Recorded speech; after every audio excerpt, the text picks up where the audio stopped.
El presidente en disputa de Venezuela, Nicolás Maduro, se refirió el martes al apagón general que sufrió el país el pasado jueves 7 de marzo e informó la creación de una comisión especial para investigar lo sucedido.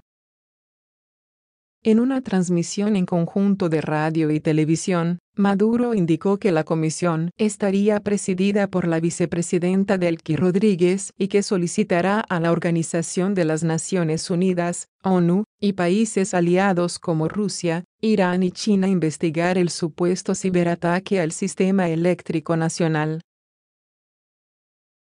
Estamos avanzando en descubrir toda la verdad de este ataque, afirmó, al tiempo que aseguraba que el presunto ataque fue dirigido desde dos ciudades de Estados Unidos, Houston y Chicago. Precisó que el ataque se generó por tres vías: cibernético, al cerebro del sistema computarizado que regula el servicio eléctrico; electromagnético, con el cual se tumbó la distribución y transmisión; y el último es el físico, con la quema de subestaciones y estaciones eléctricas.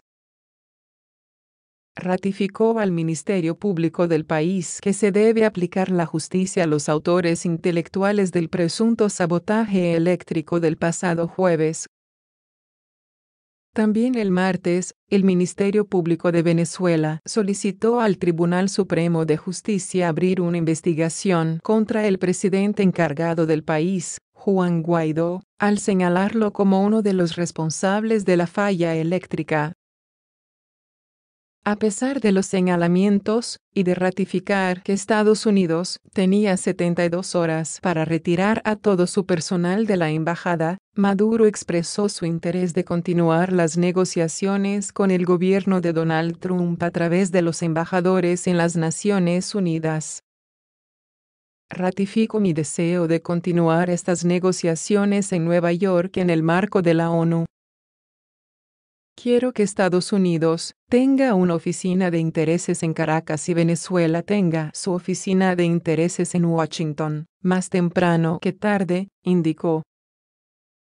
Desde 2010, ambos países están sin embajador. El secretario de Estado, Mike Pompeo, afirmó este lunes que los problemas de Venezuela, que lleva varios días en apagón y donde se han agudizado la escasez y malas condiciones de vida, no es culpa de Estados Unidos, sino del socialismo prometido por Maduro. Aseguró que el panorama no estaría completo sin analizar el papel que Cuba y Rusia han jugado y que continúan desempeñando.